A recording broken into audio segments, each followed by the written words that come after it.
Como cada domingo, a la 1 de la mañana de Miami, 2 de la mañana de Venezuela, estamos en contacto con Noel Alejandro Leal. Hace mucho tiempo que nos comunicamos y siempre hay noticias y lamentablemente no son buenas noticias, pero vamos a seguir comunicados, Dios mediante, hasta que demos buenas noticias. Noel, muy buenas noches. Muy buenas noches, Jenny, buenas noches, profe, a todos los que están en el estudio y gracias por esta nueva oportunidad. Venezuela es el principal país de origen de los solicitantes de asilo en el mundo. Es muy preocupante. ¿Todavía no se dan cuenta de lo que está pasando allí? No, es muy fácil negarlo. Y se vuelve preocupante ahora cuando lo que está solicitando asilo ya no es la masa profesional capaz que fue bien recibida en todos los países, y los países no querían ni que se tocara mucho el tema de lo que estaba sucediendo en Venezuela, porque todo el mundo se estaba viendo altamente beneficiado con la exportación de venezolanos. Pero ya esa masa profesional y de primera, esa masa que construye países, se fue secando. Pues los que decidieron quedarse aquí, que todavía que tienen planteada la reconstrucción de Venezuela desde aquí, y los otros ya llegaron a destinos nuevos, ¿no? Muchos sueñan con volver, otros simplemente ya han decidido su vida allá.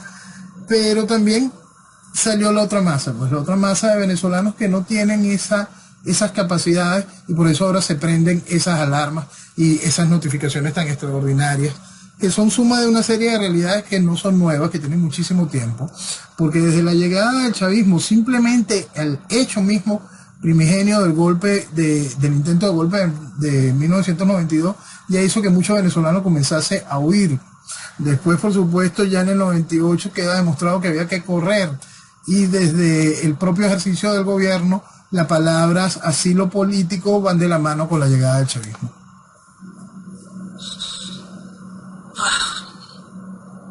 Es lamentable porque había una época en que todo el mundo quería ir a vivir a Venezuela. Y es así, Jenny, y perdona, porque si hay algo que no reconocemos mucho, que no reconocen muchos venezolanos, es que no hay país como este. Y por eso todo el mundo estaba interesado en venir para acá. Europa, Latinoamérica, todo el mundo estaba interesado en venir para acá. Y aún hoy, ya por distintos intereses, no por el sueño de la libertad, Venezuela sigue siendo un objetivo increíblemente apetecible.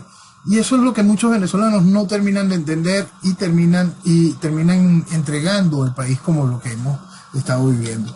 Es muy importante tener claro que no hay país como Venezuela, y ese sueño de libertad, ese faro de orden, de progreso, solo tiene una manera de poderlo poner a funcionar, y es dejando atrás todo lo que nos trajo aquí y nos mantiene aquí, sacando al socialismo de la ecuación de lo que significa Venezuela.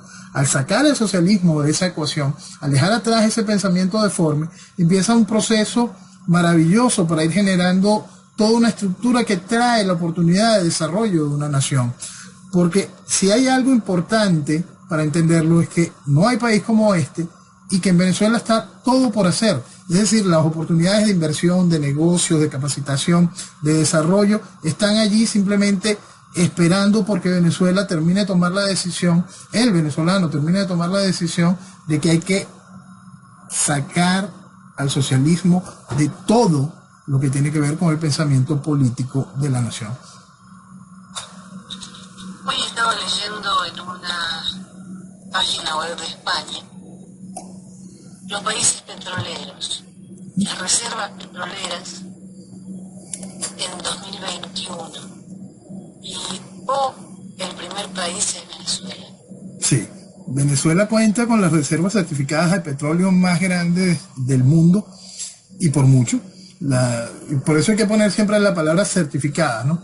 Porque ni Rusia ni los Estados Unidos están interesados en decir cuál es su verdadero capital petrolero, y se enfocan más abajo. Pero tomando en cuenta la palabra certificada de la realidad con respecto a lo que serían nuestros dos únicos focos referenciales con mayor cantidad de petróleo, y que tomar las dimensiones de lo que significa Rusia o las dimensiones de lo que significa Estados Unidos para comprender lo que significa Venezuela como la principal reserva mundial de petróleo.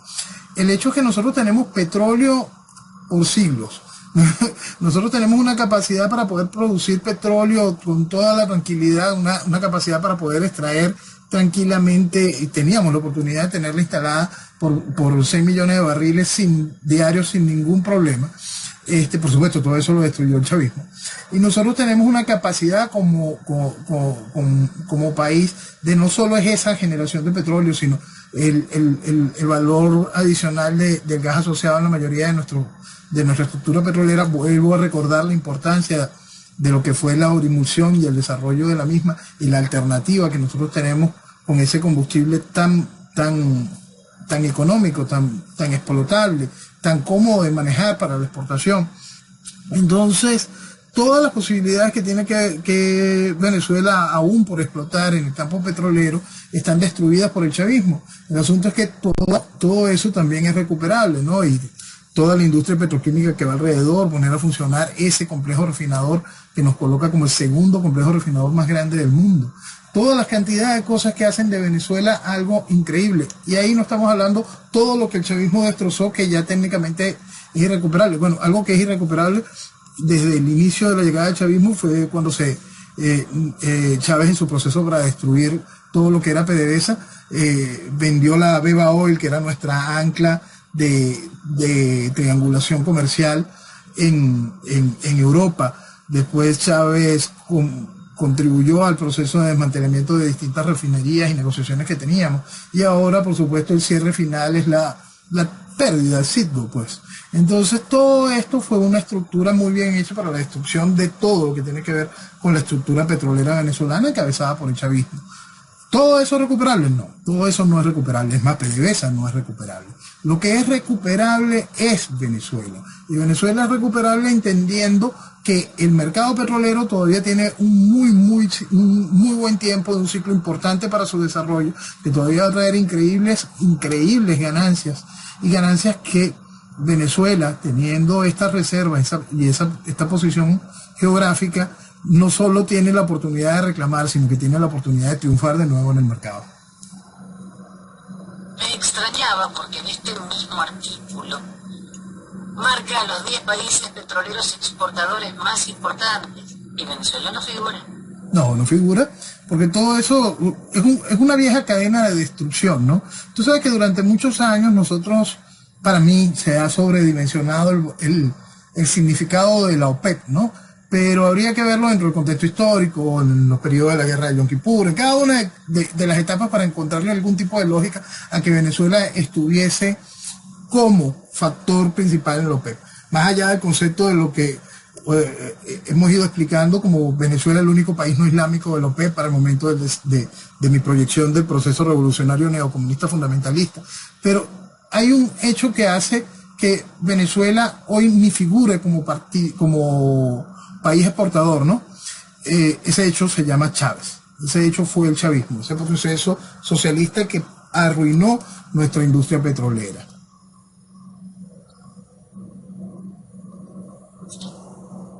Venezuela es uno de los iniciadores de la OPEP junto a Arabia Saudita, Irán, Irak y Kuwait, ¿no? Así es.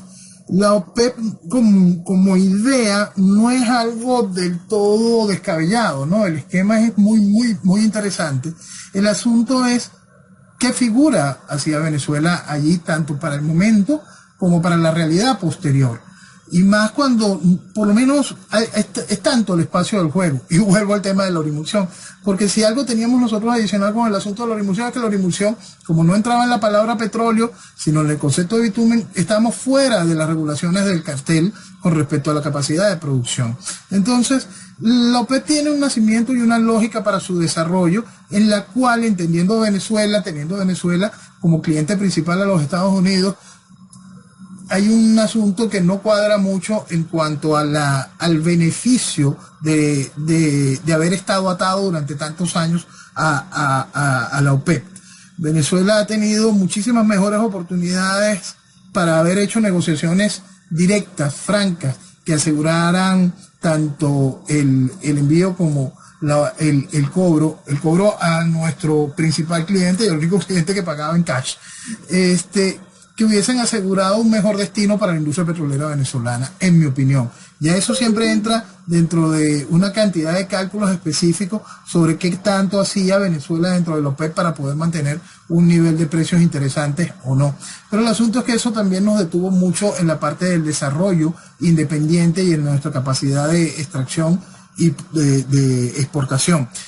Pero más allá de eso, de esa capacidad de exportación, está toda la estructura de crecimiento que se logró a pesar de esos frenos en la capacidad de exportación.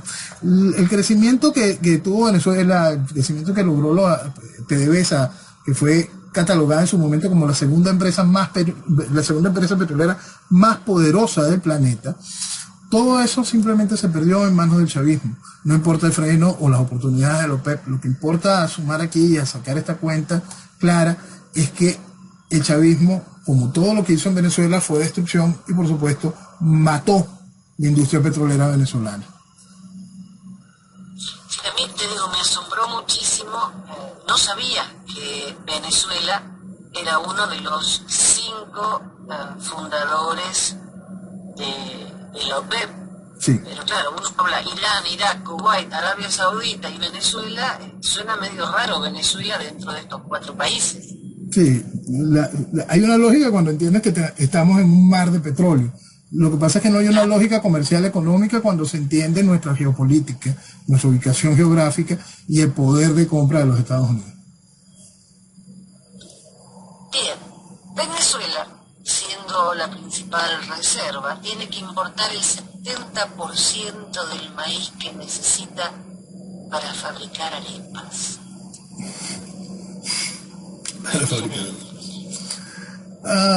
Jenny, te cuento. Todo está destruido. Todo está destruido. Yo recuerdo, yo estaba chamo, una vez hubo una de esas crisis donde hubo que importar maíz.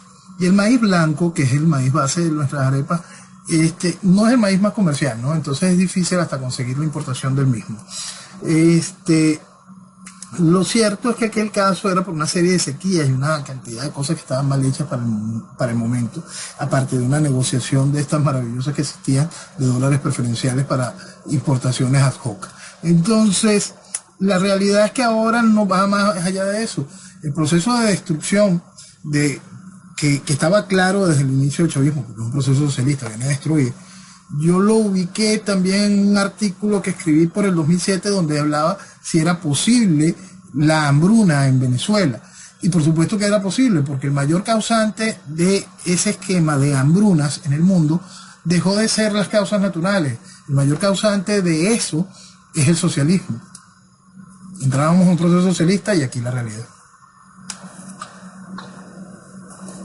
Estaba viendo algunos tweets y eso hace que mi presión, normalmente baja, llegue al punto de asustarme.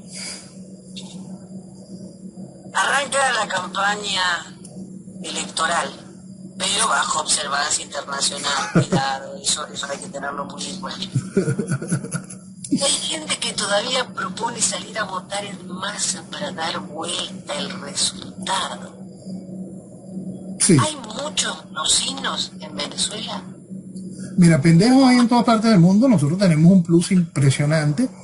Y lo que pasa es que el pendejo aquí se siente respaldado por una estructura comunicacional y académica que le dice, tu estupidez, yo te la voy a reforzar. Entonces, bajo ese manto de lo que debería de ser una dirigencia que llame al venezolano a pensar y a despertar a la realidad, no, simplemente van incentivando la estupidez, van generando este caos y por supuesto tenemos este resultado. Que exista gente que de buena fe crea que existe la posibilidad mínima de generarle algún tipo de daño electoral a la estructura de gobierno es propio de imbéciles. Que no tenga ese concepto en su cabeza es una persona totalmente fuera de escasa de racionamiento, no tiene. más allá de razonamiento político, simplemente no tiene. Hay otro punto que es muy importante entender para una cantidad de cosas que la gente no recuerda, no entiende y no sabe. Creen, y es algo interesante para que el que no es venezolano pueda comprender por qué uno desecha de manera tan fácil lo que viene en el panorama electoral. Lo que viene en el panorama electoral es lo que nosotros llamamos elecciones regionales, alcaldes y gobernadores. Es importante que se entienda que Venezuela no es un estado federal. Venezuela no es un estado federal. Venezuela es apenas en 1992 cuando Venezuela empieza a elegir sus gobernadores. Antes eran designados a dedo por la presidencia de la República. Es apenas en 1992 cuando Venezuela empieza a elegir de manera directa sus gobernadores. Es importante que se entienda que los gobernadores no tienen ningún tipo de ingreso directo. Los gobernadores no pechan, no tienen ningún tipo de impuesto adicional, no tienen acceso a nada. Simplemente tenían algo de acceso a un que otro peaje, pero más nada. No habían ingresos directos. Todos los ingresos que reciben las gobernaciones es a través de la ley, es a través de lo que se conoce como el situado constitucional, que es una parte del presupuesto de la nación dirigida a las necesidades de cada uno de los estados, que los estados tendrían que pelear de manera paritaria a nivel de Congreso, pero tampoco lo pueden pelear de manera paritaria porque este librito ridículo, esta constituyente de 1999, acabó con el Senado. Entonces, la representación paritaria de los estados se pierde. Y hay gente que sigue aplaudiendo esta estupidez. Bueno, entre ese retroceso que hace que Venezuela sea menos federal y por lo tanto menos operativa, también hay que entender que los alcaldes que sí pueden pechar de alguna manera porque cobran impuestos de frente, impuestos publicitarios, algunas que otras cosas que pueden ir buscándole la manera de poder meter la mano más allá de lo que es la asignación por parte del Estado Nacional, del presupuesto de la nación. Se va todo eso en clientelismo político, porque el clientelismo político es realmente uno de los, es gran parte del cáncer. Fíjate, si nosotros queremos examinar para poder, la gente tenga noción un poquitico de esta realidad en cuanto a lo que es el sistema educativo para poder entender nuestro clientelismo político. Nosotros tenemos escuelas estatales, nacionales que pertenecen, que están en el marco del Ministerio de Educación, por supuesto, todas están en el marco del Ministerio de Educación en cuanto a lo que académicamente se refiere, pero en cuanto a lo que es la administración en sí, entonces nosotros tenemos las escuelas nacionales, tenemos escuelas del Estado, que son escuelas puestas por las gobernaciones y administradas por las gobernaciones, y tenemos escuelas municipales, que son escuelas por los municipios. Entonces imagínense, toda esa estructura clientelar hay que irla manteniendo a distintas etapas. Entonces quien crea que un ente, la gobernación que no tiene asignación extraordinaria más allá de lo que es el situado constitucional, 2, las alcaldías, que lo que recibe se le tiene que ir en clientelismo político, puede hacer algo en contra del Estado todopoderoso que es dueño del 98% de las divisas que ingresan al país, es alguien que de verdad no ha entendido absolutamente nada en la vida. Exactamente, así es. Noel, el que no entiende mucho y escucha que Enrique Capriles llamó a votar contra el desastre de Nicolás Maduro, o Guaidó, donde dice que la solución para Venezuela pasa por retomar el camino iniciado en México, tiene que confundirse cada vez más. Mira, tiene que confundirse cada vez más, pero cada vez está más lejos de ese tipo de declaraciones. Hay una cosa que la semana pasada te decía que la gente ya no ve a Maduro como presidente, ¿no? Y el asunto es que la gente ya no está viendo el liderazgo político como algo. Hace tiempo conversábamos y yo te comentaba pues que mucho de lo que sucede en Venezuela, de lo que dicen estos actores políticos, simplemente no tiene la más mínima relevancia en cuanto a la realidad de poder salir del problema. Toda acción que venga de toda la estructura política tradicional venezolana simplemente va a seguir fomentando la destrucción de Venezuela, va a seguir haciendo que el chavismo avance en el proceso de destrucción. No tiene manera alguna de poder aportar algo positivo para la nación. Y eso el país poco a poco lo ha ido entendiendo cada vez de una manera más clara. Cada vez que hable a alguno de estos personajes, lo único que recibe es desprecio por la gran mayoría de la población venezolana. No importa lo que digan. Es más, si llegasen a decir algo inteligente o prudente, también recibirán desprecio gracias al historial que lo que han labrado, pues lo que han logrado durante todo este tiempo. Entonces, cuando la sociedad todavía se nota algún tipo de confusión, la sociedad venezolana, el que está adentro, se encuentra algún venezolano que tiene algún tipo de confusión por los mensajes que envían este tipo de liderazgo político, es una persona que está negada a despertar y a entender la verdad y a comprender que ese liderazgo político simplemente no tiene importancia real para la salida del país.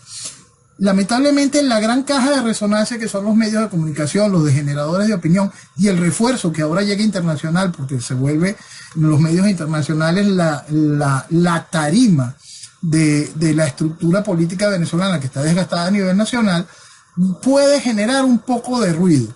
Pero en realidad la población lo que siente es altísimo desprecio por toda la estructura política, llámese gobierno o llámese oposición. Estaba leyendo una cifra que es alarmante. La cantidad de femicidios en Venezuela. Del 1 al 30 de septiembre hubo 30 femicidios consumados y 11 que no llegaron a ser consumados. Una acción femicida cada 18 horas. Y puede ser superior, Jenny. Y puede ser superior porque nosotros tenemos que tomar en cuenta que mucho de lo que sucede en el interior del país no llega a los números nacionales, a los titulares nacionales. Igual que también puede ser hasta inferior si tomamos en consideración la campaña que existe para poder reflotar un problema de género en Venezuela. En Venezuela antes esas cifras colocaban simplemente como homicidios y eran tantas mujeres, tantos hombres. Pero desde que tenemos este problema de intentar vender que existe un esquema de género, lo que habíamos hablado de la llegada de esta Asamblea Nacional tenía que ponerse al día con las leyes de la progresía, vamos a empezar a ver estos números quizá hasta exponencialmente deformados, ¿no? Agrandados. ¿Por qué? Porque se necesita para poder conseguir una gestión en la Asamblea Nacional que ponga a Venezuela en los números de la agenda progresista. Lo cierto es que hoy ningún número en Venezuela tiene absolutamente nada que ver con la realidad. Los únicos números que tienen algo que ver con la realidad son los números de la economía porque simplemente van matando al venezolano en general. No hombres, mujeres, no, al venezolano completo. Porque la realidad es esa. No importa en Venezuela un número, tanto un número como ese de que comentas, o el número de lo que vaya a salir en votos, simplemente es absolutamente increíble porque no hay bases, no hay cosa real que pueda comprobarlo. Se puede deshacer frente a la realidad que te estoy diciendo, que pueden ser muchos más por lo que sucede en el interior, o se puede deshacer a la hora de contar la realidad de que si se pudiese saber si abultaron o no las cuentas. Pero aquí no hay nada como auditar absolutamente nada en este país. Bien, el tema de género es usado por todos estos gobiernos de América Latina. A mí no me gusta que me den un puesto de senador, diputado, lo que sea, por ser mujer o porque mi género sea no binario o no sé cuántos géneros hay ahora. Yo quiero un puesto porque me lo merezco. Pero con esto ganan votos o ganan aceptación popular. No entiendo por qué ahora. Para mí, cada uno puede hacer con su sexualidad lo que quiera. No tengo que poner una ley. Es lo que es y punto. No hay que discriminar, eso sí es fundamental. Pero no me podés dar un puesto porque soy indígena, porque soy mujer o porque soy lo que soy, sino por capacidad solamente. Y así debería ser. Lo que pasa es que el proceso progresista hace ese tipo de cosas, pues.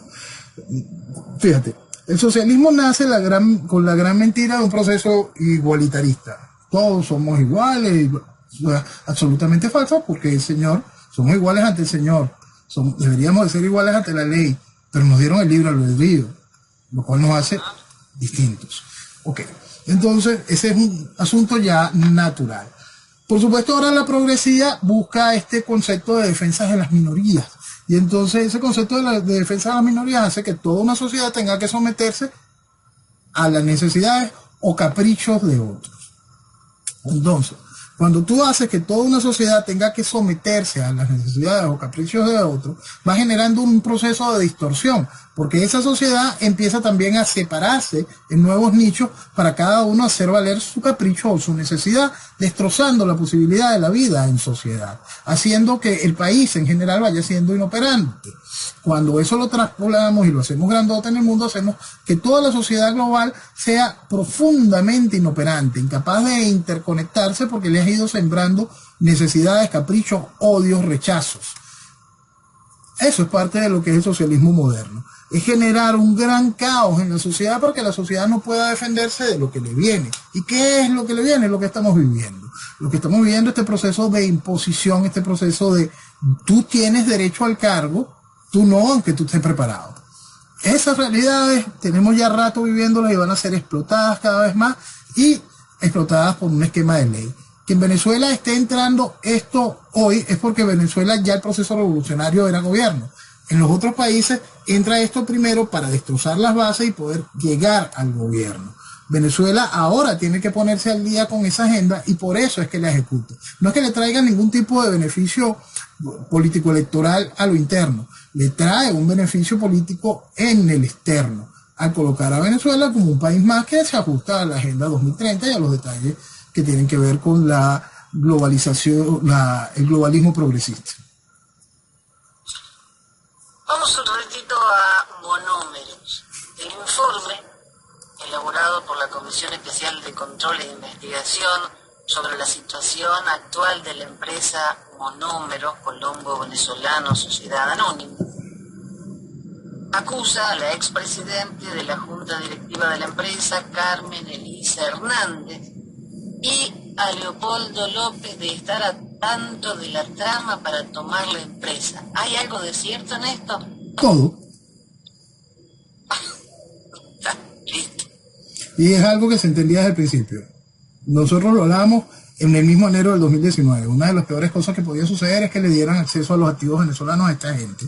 Y hablamos en ese momento sobre la necesidad de la generación de una figura ad hoc que manejase cada uno de estos intereses venezolanos en el exterior de manera aparte y que fuese supervisada por las distintas empresas de auditoría internacional y que las ganancias de cada una de estas empresas fueran reinyectadas en estas mismas y que por nada del mundo la estructura del interinato debía de tener acceso hacia ella. Eso lo dijimos al inicio de esta semejante estupidez. Por supuesto, esto era lo que iba a pasar. ¿Por qué?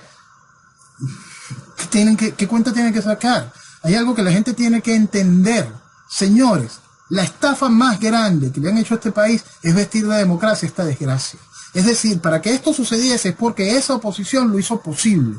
Si se robaron el país a través de un proceso electoral una y otra vez, ¿no se iban a robar los activos de Venezuela? Por favor. Sí, realmente no hay mucho que pensar, ¿no? Entonces, aquellos que defienden el socialismo, si se dan una vuelta por el terminal de ferries de Puerto La Cruz en el estado Anzoátegui y ven todas las embarcaciones como si hubiese habido una guerra o no sé, en un país devastado, hundiéndose, ¿qué tienen que decir? Todo oxidado, todo destrozado. Esa desidia, esa negligencia no le importa a nadie. Mira, el socialismo fomenta el resentimiento, ¿no? Entonces, en aquel momento, mucha gente todavía no entiende que el gobierno ya había expropiado a la empresa Conferri, ¿no? Pero en su momento, mucha de esa gente, cuando veían un barco, un ferry perteneciente a la empresa y lo veían flotar, lo veían con problemas o dañado, lo que hacía era en su resentimiento decir, eso le pasa, ese es un rico, ese se llevó la plata. Porque el socialismo explota el resentimiento, el socialismo explota lo podrido. Entonces cuando la gente ya está podrida y ve esa podredumbre, se siente cómoda, se siente a gusto. Pero es terrible ver, es Venezuela, eso es lo que no entra en mi cabecita. No estamos hablando de un país devastado por guerras terribles, estamos hablando de un país maravilloso. Estamos hablando de un país maravilloso y volvemos al inicio, un país maravilloso que muchos venezolanos no valoran, no entienden no quiere, mucho menos ama, no siente.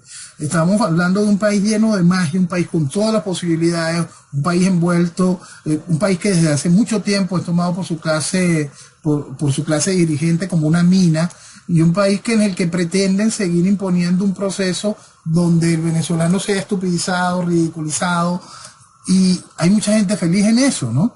Por eso es que lo principal es entender a estas realidades, y para poder comprender las increíbles oportunidades que tiene Venezuela, es comprender que aquel cuento de lo que hubo en la pseudodemocracia del 58 al 98 fue bueno. No fue bueno, porque si hubiese sido bueno, Chávez no llega, porque Venezuela no tenía que estar en las condiciones que estaba a finales de los 90. Venezuela tenía que estar en unas condiciones realmente espectaculares para el nivel de ingresos y la capacidad de desarrollo del venezolano, y no las tenía. Basta ver la foto de lo que había Venezuela en 1958, entenderlo después en el 98 y darnos cuenta de que hay un grandísimo desbalance a pesar de la millonada en ingresos. Y por supuesto, cuando tomamos estos 20 y pico de años de revolución y vemos los ingresos y vemos el estado de destrucción que hay en Venezuela, es eso, es comprender que hay una sola realidad y hay un solo hilo conductor que ha hecho posible, primero, no despegar de Venezuela durante los años de la pseudodemocracia, y ahora la destrucción de Venezuela durante los años del periodo revolucionario, que es solamente socialismo más acelerado, pues, socialismo, ese es el hilo, socialismo. La destrucción de Venezuela se llama socialismo, y lo que quiere la estructura política que se viste de oposición es más socialismo vegetariano. La estructura política que está en el gobierno es más socialismo carnívoro. Por supuesto, la estructura socialista que está de oposición sabe que no va a poder contra el socialismo carnívoro. Entonces lo mantiene. La estructura política en general sabe que si algo saca el gobierno, no será para que suban ellos. Están absolutamente conscientes que eso no va a pasar. Por lo tanto, siguen reforzando la tiranía.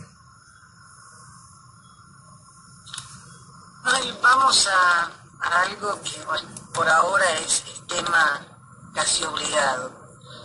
Don Hugo Carvajal, España le pide garantías a Estados Unidos para extraditar a Hugo Carvajal. ¿Qué garantía? Acaba de venir a declarar, nadie le va a hacer nada más que pedirle que declare, y obviamente no lo van a premiar con un apartamento y un auto último modelo. Bueno, eso todavía no se sabe.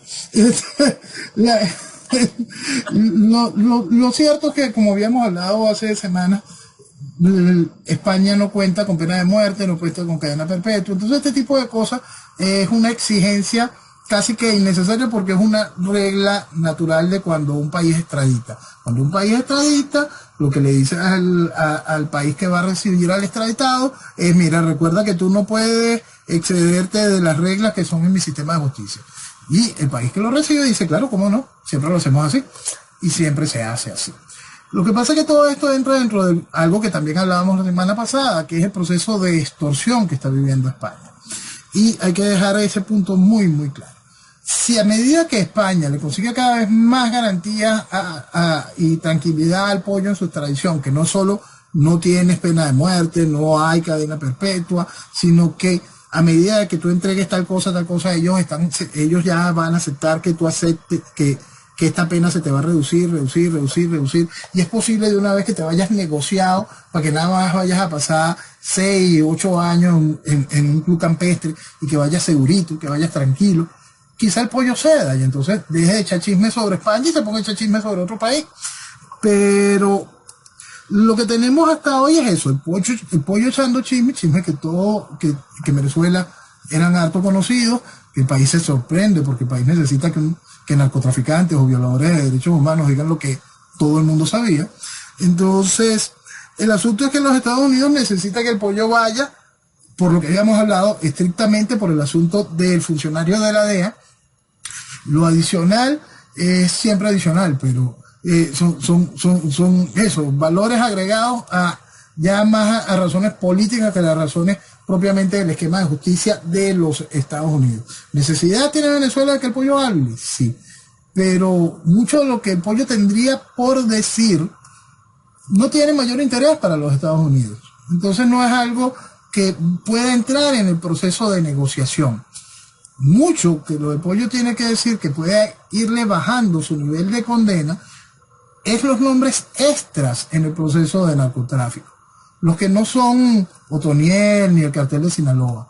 Esos nombres son los que le pueden garantizar al Pollo tranquilidad. Y eso es parte de la negociación que está haciendo España vulgarmente. Esa es la realidad, ese es el fondo de lo que está sucediendo. Bueno, Argentina ya pidió a España transcripciones de lo que dijo el Pollo con respecto a las valijas que llegaron a Argentina, y supongo que debe haber más cosas que él sabe que, aunque sean de conocimiento popular, es necesario algo más para que la señora Kirchner no siga siendo vicepresidente a cargo de la presidencia. Creo que van a necesitar algo más que las declaraciones del Pollo. Aparte de que las declaraciones del Pollo también están siendo solicitadas en Italia, ¿no? Y si en Portugal alguien quisiera correr el riesgo, pediría también, pero ahí el asunto se pone más delicado que en Italia. Entonces, por supuesto que lo que si existiese fiscalías, instituciones serias, todos los países latinoamericanos deberían estar haciendo lo mismo que la Fiscalía Argentina. Fíjate que la noticia de que España pide garantías a Estados Unidos para extraditar a Don Pollo, la encontré en La Voce d'Italia, que tiene todo en italiano, excepto una página que se llama Venezuela y está en español. Así que tiene que importarle un poco para que toda una página en italiano tenga el análisis de Venezuela. Así es. Porque medida... Una que el PSUV derrotará por vía electoral a la oposición, observadores europeos ya recorren Venezuela, menos el Amazonas, Fede Cámaras Táchira propuso compra de energía eléctrica a Colombia, y así siguen las noticias de Venezuela en una página web italiana. Así estamos, así estamos. Bueno, nosotros, Venezuela contó durante muchísimos años, gracias también a ese proceso de inmigración selectiva durante el gobierno del general Marcos Pérez Jiménez, llegó mucho europeo y entre ellos mucho italiano. Venezuela cuenta con una colonia italiana increíble, impresionantemente grande. Y ahora Italia cuenta con una colonia venezolana, que son los hijos de esos italianos que llegaron acá en su momento, que en la necesidad de huir del país llegaron de nuevo a la casa a la tierra de sus padres, pues. Esto es bien interesante porque trae mucho de la realidad de lo que hizo Venezuela en este sentido. Tú sabes que muchos de estos italianos llegaron al país, como se dice, con una mano adelante y la otra atrás. Llegaron a trabajar, a crecer y a aportar. Hicieron muchísimo. Y también tenían ese concepto: este país me encanta, yo vivo aquí, pero iban poniendo lo suyo allá. Entonces, muchos lograron comprar tierras, casas, edificios, espacios que hoy son la tranquilidad de sus hijos, que son la oportunidad para el desarrollo de sus hijos en un país donde se puede respirar, porque en Venezuela hace tiempo que el socialismo está acabando con el aire. Hay una sola noticia en esta página italiana que es mentira. Biden le agradece a Pancho, y no le puedo decir Papa Francisco, su defensa a los pobres del mundo y a los que sufren hambre, conflicto y persecución. ¿Cuándo? Si él solo llora, como decís vos, por el ojo izquierdo. ¿Cuándo pidió por un pobre del mundo? ¿Cuándo habló del genocidio indígena en Venezuela? ¿Cuándo habló de la hambruna y de los que tienen que irse del país caminando? ¿Cuándo habló de Cuba, de Nicaragua, que vamos a tener otras elecciones libres y transparentes el 7? ¿Cuándo habló de lo que pasa en Argentina? ¿Qué le está agradeciendo Biden? Nada, Biden le está agradeciendo a su camarada el trabajo que van haciendo, pero como lo he dicho en otras oportunidades, yo agradezco mucho cuando ninguno de esos izquierdistas salvajes habla de mi país. Entonces, cada vez que el Bergoglio alza el silencio sobre Venezuela, yo se lo agradezco. Sí, realmente, porque ese tipo no se le puede... ¿Qué fraude que fue, por favor? Yo te juro, cuando salió el humo blanco y dijeron que era él, pensé que iba a ser una bocanada de aire puro para la iglesia. Y nunca me equivoqué tanto. Sí. Hubo mucha gente que creyó y apostó hacia eso. Yo creo que yo puse mis reservas esa misma semana en un tweet y a las 3, 4 semanas tuve una entrevista con una amiga argentina, Viviana Paladín. Y Viviana hace un comentario sobre el Vaticano y en ese mismo momento, le estoy hablando de 3 semanas de la llegada del cambio de papado, me refería a él como el Bergoglio. Yo le digo Pancho, directamente. Oye Jenny, ahorita nombraste Nicaragua y quiero hacer un comentario con respecto a eso. Porque el comentario tiene que ver con el PIB de Venezuela. Pero que me lo hiciste recordar porque se hacía la comparación con Nicaragua, Honduras y Haití. Bueno, de acuerdo al Fondo Monetario Internacional, el PIB de Venezuela para el año que viene es menor al de Nicaragua, Honduras o Haití, el país más pobre de Latinoamérica. Venezuela. Duele. Y mucho. Bueno, nos falta alguien todavía. Don Saab. Se va a declarar inocente. Él nunca lavó dinero. Sí, se va a declarar inocente. Él es un hombre relativamente joven. Él buscará una sentencia que no le pase de 15 años. De acuerdo al proceso, al sistema, lo que hablábamos, ¿no? Del respeto a las leyes del país que extradita.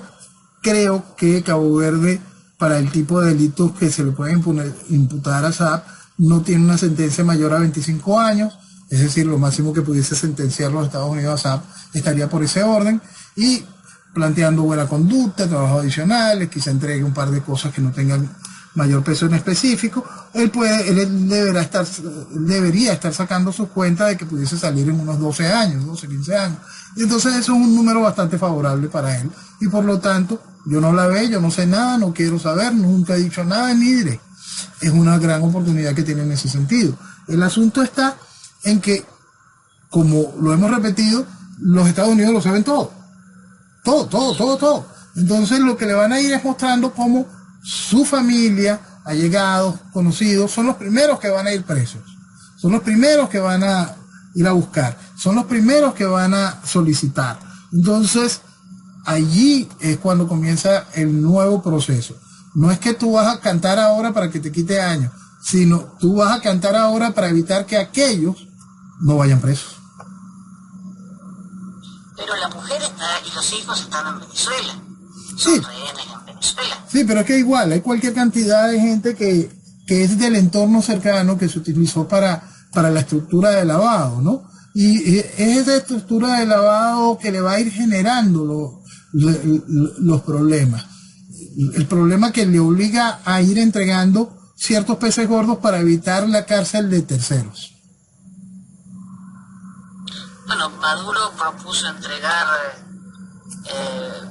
estadounidenses presos en Venezuela a cambio de Saab, pero no creo que le hayan tomado en cuenta la oferta. No, para nada. Es importante entender qué es lo que estaba negociando Maduro. Maduro está negociando lo que se conoce como los 6 de Citgo. Los 6 de Citgo son venezolanos naturalizados en los Estados Unidos, la mayoría. Eran directivos de Citgo que Venezuela solicitó su presencia aquí, ya que los pusieron presos, pues. ¿Para qué? Para poder garantizar ese rehén. Venezuela lo tuvo un ratico en una cárcel, el chavismo lo tuvo un ratico en una cárcel, después le dieron casa por cárcel, después pensaron se pueden ir, lo volvieron a tener en cárcel y juegan con ellos, son rehenes. Y los otros son los dos Marines que estuvieron en la última operación aquella del Peñero llegando por una costa. este, aquella que Guaidó contrató con Alcalá, bueno, esa. Por supuesto que frente a esa oferta, aquello fue casi que risa. Por más que existe dentro del Congreso de los Estados Unidos un grupo de senadores preocupados por los denominados 6 de Citgo, no, al cambio no dan los números. No dan. Y ahora Ecuador, que está investigando los nexos entre Saab, Rafael Correa, Doña Piedad, Chávez.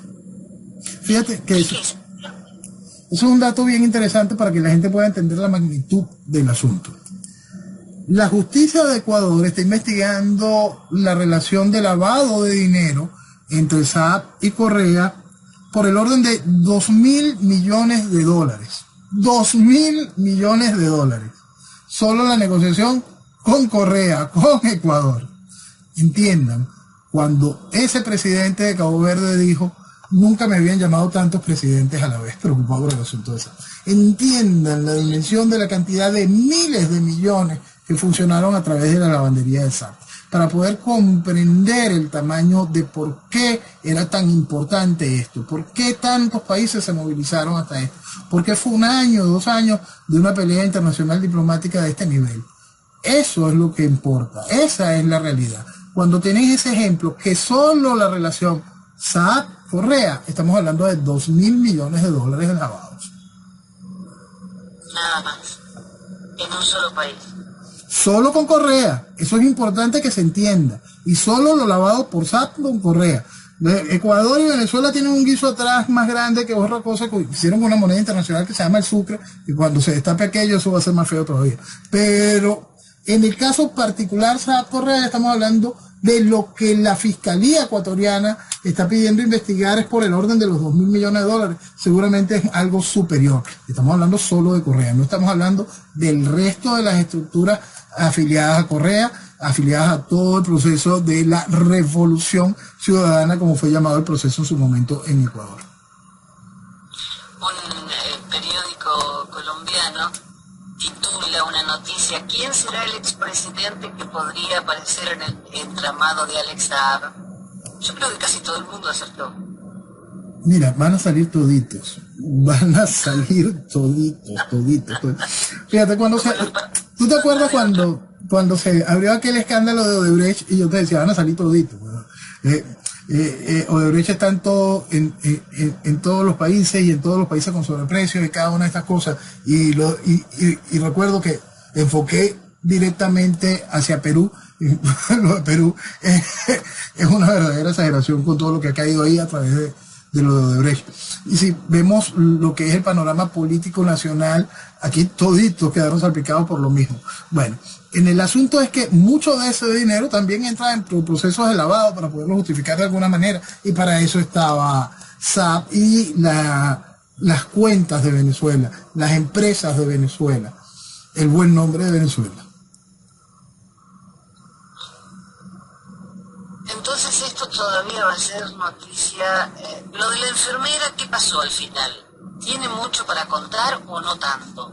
No, ella no tiene tanto. Ella simplemente participó en un esquema de lavado que altera el proceso financiero de los Estados Unidos y se utilizaron bancos estadounidenses y por lo tanto los Estados Unidos tienen intereses en que ella pague su cuota.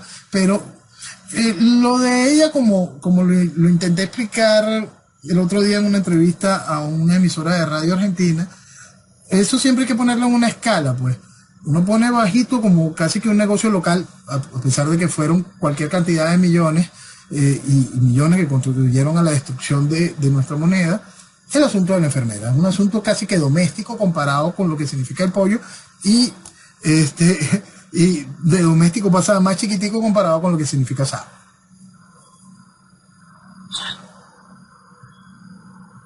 Pero ella todavía, ¿dónde está esta mujer ahora? ¿No la extraditaron todavía? No, aún está en España, Bueno, pero yo creo que si lo siguen teniendo al pollo y sigue hablando de Podemos y de todos estos buenos señores, le convendría más dejarlo que se venga y no hable más. Lo que pasa es que ¿qué es lo que pasa si tú mandas al pollo sin las negociaciones que le garanticen al pollo un mínimo de tranquilidad? él suelta esa cerilla. Eso que ofreció, tirar ese fósforo que incendiara a la España que está cubierta con gasolina. Por eso es que hablamos de que España completa está siendo víctima de una extorsión. ¿Ok? Entonces, él va a seguir diciendo lo que no debe políticamente, porque como hemos explicado, el pollo no entiende política. Él tiene la información, pero no entiende la política. Si él fuese un poco más consciente y coherente de la información que tiene para jugarla con esquemas políticos, él pudiese asegurarse mucho más tiempo en España. Pero, bueno, va a ser negociado hacia los Estados Unidos. Negociado hacia los Estados Unidos. El asunto es que la justicia estadounidense, a solicitud de España, meta en archivo ciertas declaraciones que pueden ser perjudiciales contra el gobierno de España. Y lo harán si esas declaraciones no alteran el sistema, en este caso el sistema económico, el sistema de banca de los Estados Unidos, o si no lo altera mucho, pues. Vamos a suponer, él tiene mucho que decir con respecto a cómo se financió parte de la campaña de Sánchez. Es un decir. El asunto es que si ese dinero corrió de maletines en efectivo y no pasó por esquemas de triangulación donde entraron bancos de los Estados Unidos no tienen no le interesa ni que el chisme se sepa. Eso no es importante para ellos. Tocó el sistema financiero de los Estados Unidos, ahí comienza otro esquema de negociación. Ahí cambia la cosa. Exacto. Por el resto, por eso que lo especifico. Por el resto, son chismes.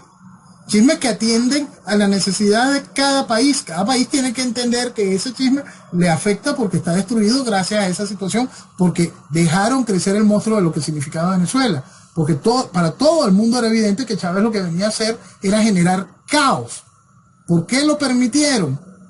Porque existe un proceso para repetir lo mismo en cada uno de esos países.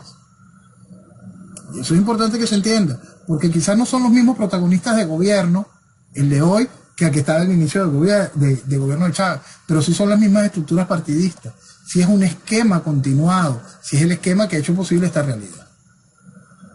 No, y Felipe González dijo algo que es interesante. La democracia en América Latina se encuentra en una regresión dramática. Mira, pero sí. También que Maduro falseó las últimas elecciones presidenciales. A eso iba. Porque uno es creer que existe democracia. En Venezuela eso no existe, eso se abolió. En Venezuela la democracia simplemente no existe, eso no existe. Nosotros veníamos de un periodo pseudodemocrático y con la llegada de Chávez la pseudodemocracia se murió, es decir, acabó cualquier sombra de democracia. Eso no existe en Venezuela. Y decir que Maduro falseó las últimas elecciones es no querer decir que desde la primera elección de Chávez con Arias Cárdenas, todas las elecciones en este país son absolutamente falsas. Entonces sería hora de que ese señor venezolano, esa señora venezolana que de repente puede estar escuchando el programa o viéndolo después en YouTube o en Venezuela Vetada, entienda que no hay manera de salir de esta narcotiranía mediante una elección. Hoy es imposible. Hoy y ayer. Es importante dejar claro eso. No, desde Chávez para acá. Exacto. Desde el proceso constituyente de 1999 mató el pobre Estado de Derecho que tenía Venezuela.